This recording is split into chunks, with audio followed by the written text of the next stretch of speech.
যখন বাইরে অনেক কাজ থাকে তখন সংসারেও অনেক কাজ থাকে। ঈদের পরে আসার পরে প্রতিদিনই ভাবছি যে মশলা বাটা নাই, মশলা বাটতে হবে, মানে ব্লেন্ড করতে হবে। কিন্তু সময় করে উঠতে পারিনি। এদিকে শাশুড়িও অসুস্থ ছিল, সব কিছু ব্যস্ততার কারণে হয়ে ওঠে নাই। কিন্তু কি করার, এখন কিছুই নাই, মশলা বাটা কিছুই নাই, একসাথে সব কিছুই করতে হবে এবং হসপিটালে খাবারও পাঠাতে হবে। কি করার, নেমে পড়েছি একদম কাজে। এখন রাত প্রায় 12টা, সাড়ে 12টার মতন বাজে। আমি মশলা সব ব্লেন্ড করে সকালের নাস্তার জন্য সেমাই রান্না করলাম, ভাজি করেছি এবং মশলাও ফাঁকে ফাঁকে ব্লেন্ড করে ফেলছি।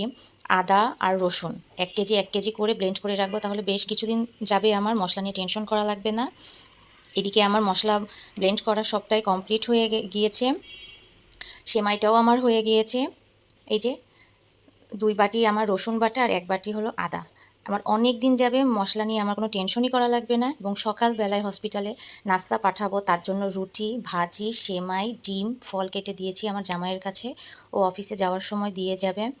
পরিবারের কেউ অসুস্থ থাকলে সত্যিই খুব অসহায় লাগে, আর সেটা যদি মা হয় তাহলে তো কোনো কথাই নেই। মনটা খুব খারাপ লাগছিল।